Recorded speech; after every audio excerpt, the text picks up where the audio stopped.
You've probably seen the alerts blowing up your phone, but wow. Wow. The NBA landscape just got completely shaken up, didn't No, it? absolutely. It's one of those trades you hear rumors about, but when it actually happens, Yeah. seismic is the right word. Kevin Durant traded to the Houston Rockets. It still sounds kind of wild to say out loud. It really does. So, our mission today for this deep dive is to get beyond just the headline. We all know what happened, right? KD's a Rocket. But we need to dig into the why. Why now? Why these teams? But what it means going forward. Exactly. What happens next? Because this move, it instantly makes the Rockets a serious contender. It completely changes the power balance, especially in the West. Yeah, it really does. And, gotta give props to the reporters, the insiders like Shams Charania, Adrian Wojnarowski. They were all over the details as this thing came together. Absolutely. The reporting is going to be crucial as we try and piece this all together. For sure. Okay, so let's dive in. Kevin Durant to Houston. Huge headline. But what were the actual nuts and bolts of this deal? What did each side get? Well, it was pretty complex, as these big ones always are. So Houston, obviously, they get the main prize. Kevin Durant from Phoenix, that's the franchise-altering piece right there. The Slim Reaper himself? Yep. And then Phoenix, in return, they get quite a haul back. They get 2 key young players from Houston, Alperen Sengun. Oh, wow, Senga. Yes, Sengun, the playmaking center with huge upside, and Jalen Green, the dynamic scorer. Okay, so real talent coming back. Definitely. Plus, they get a ton of draft capital back, which they desperately needed. 3 unprotected first-round picks from Houston. The word is it's likely 2027, 2029, and 2031. Unprotected. That's huge. Huge. And 2 pick swaps on top of that, probably 2028 and 2030. And it looks like Dillon Brooks is also heading to Phoenix, probably through a sign-and trade or maybe an extension first. Wow. Okay, so for Houston, this is the definition of all in, isn't it? They're pushing all their chips to the middle of the table. Absolutely. They're sacrificing a lot of their future flexibility, those young guys, those picks, for a shot at the title now. Which puts immense pressure on them, right? Yeah. Like, this has to work, and probably pretty quickly. Yeah, the window with Durant isn't infinite. There's definitely pressure to win big starting next season. So let's flip it. Why did Phoenix do this?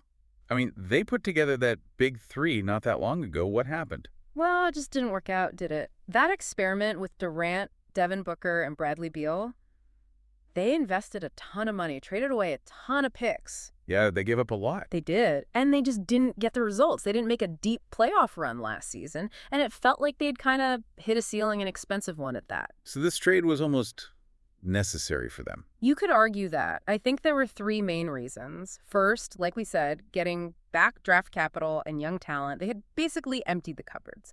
Getting Sengun and Green gives them 2 really promising young guys to build around. Plus, all those future picks, it restocks the assets. Okay, asset replenishment. Makes sense. Second, financial flexibility. Durant's contract is massive, right? We're talking over $50 million per year for the next couple of years. Right, huge number. Moving that money gives them breathing room under the cap. Real breathing room. It allows them to potentially build a more balanced roster around Booker and Beal, maybe add depth they couldn't afford before. Right, they were pretty top-heavy. Exactly. And third, it's just a reset of their timeline. They're shifting from this win now at all costs mode with an older core to developing a younger group alongside Booker. It's a pivot towards maybe more sustained competitiveness down the line rather than this short-term gamble. So for the Suns, it's kind of like taking a step back to hopefully take 2 steps forward later. Yeah. A strategic pivot, rebuild, whatever you want to call it. They get younger, get picks, get flexible. Some set up pretty well, yeah. Okay, now, Houston. This is where it gets really interesting, I think. For them, this feels like the finish line of that long rebuild they went through. It absolutely does. Ownership, Rafael Stone, Coach Udoka, they clearly decided the time to wait is over. The time to win is now. And they had some nice young pieces already, right, before this trade. Oh, yeah. A really promising group. You had Amen Thompson coming off a great rookie year, super athletic, great passer, defender. Jabari Smith Jr. developing that shot in defense. Tari Eason, a defensive menace. Red Van Vliet running the show. Van Vliet for veteran leadership, exactly. Reed Shepherd maybe coming in via the draft with that shooting. And Dillon Brooks, whose toughness Udoka clearly values. So a good young core, but they needed the guy. That's it. Durant is the guy. He's the missing piece. His scoring ability is just off the charts, elite shooting, can create his own shot anytime. He instantly makes their offense incredibly dangerous. And that gravity effect too, right? Defenses just have to warp around him. Totally. Think about it. Defenses have to pay so much attention to KD. That just opens up everything for everyone else. Easier shots for Jabari, clearer lanes for Amen to drive. It changes the whole geometry of the court. Plus the experience he brings. Oh, massively important. 2 championships with the Warriors. He knows what it takes to win at the highest level. That kind of leadership, that presence in the locker room for young guys like Thompson and Smith Jr., you can't put a price on that. So the bottom line for Houston is Mm-hmm. they're not hoping for the playoffs anymore. They're aiming for the whole thing. Immediately. They are right in the mix, a legitimate contender in the West, aiming for a deep playoff run, maybe even the finals. And with Ime Udoka coaching, Yeah. he loves defense, he's intense. How do you see KD fitting into that? Can they be elite on both ends? That's going to be fascinating to watch. Udoka will demand defensive effort. Durant's a capable defender when engaged. If they can blend Durant's offense with Udoka's defensive principles, yeah, they could be a really, really tough two-way team. Very formidable. Okay, let's talk about Jalen Green for a minute. He was the number 2 pick just a few years ago, a big part of this deal going back to Phoenix. His time in Houston was kind of up and down, wasn't it? It was. You saw these incredible flashes of scoring brilliance, just explosive athleticism. But then there were stretches of, questionable shot selection, defensive lapses, inconsistency. The potential is obviously immense. The lead athlete can score in bunches. For sure. But the efficiency, the decision-making, the defense, it wasn't always there consistently. Still, tons of talent. So this move to Phoenix, maybe a change of scenery is good for him. A fresh start. I think it could be. It feels like a chance for a new beginning. In Phoenix, maybe there's a clearer path for him to be a featured scorer, even alongside Booker and Beal. With the Suns shifting towards youth development now, maybe the pressure isn't quite as intense. Immediate championship pressure anyway. Right, the pressure's kind of shifted to Houston now. Exactly. So Phoenix can maybe afford to let him develop, work on his game, improve those efficiencies without needing him to be perfect right away. It might actually be better for his long-term development. Okay, so let's try and picture this. What do these teams actually look like on the court next season, say 2025, 26? What are the potential starting lineups? All right, let's sketch it out. For Houston, you could be looking at, say, Fred VanVleet at the point, Amen Thompson maybe at the 2. Thompson starting. Interesting. Could be. Or maybe Brooks slots back in there. Then Durant at the 3, Jabari Smith Jr. at the 4, and Steven Adams at center, assuming he's healthy and back. That's a big lineup. Lot to learn. Huge length, yeah. VanVleet, Thompson, Durant, Smith Jr., Adams. That's versatile. And then off the bench, you still got guys like Dylan Brooks if he comes off the bench, Tari Eason, maybe Reed Shepherd. It's a deep, talented team now, a lead scoring potential. Okay, and Phoenix. What's left after the dust settles? Well, their backcourt is still potent, right? Yeah. Devin Booker, Bradley Beal. You slot Jalen Green in there, probably at the 3, and Alperen Sengun takes over at center. Okay. What about power forward? That's the big question mark. They've got a hole there, but now they have that cap flexibility we talked about and those draft picks. They'll be looking to fill that spot, add more defense, more depth.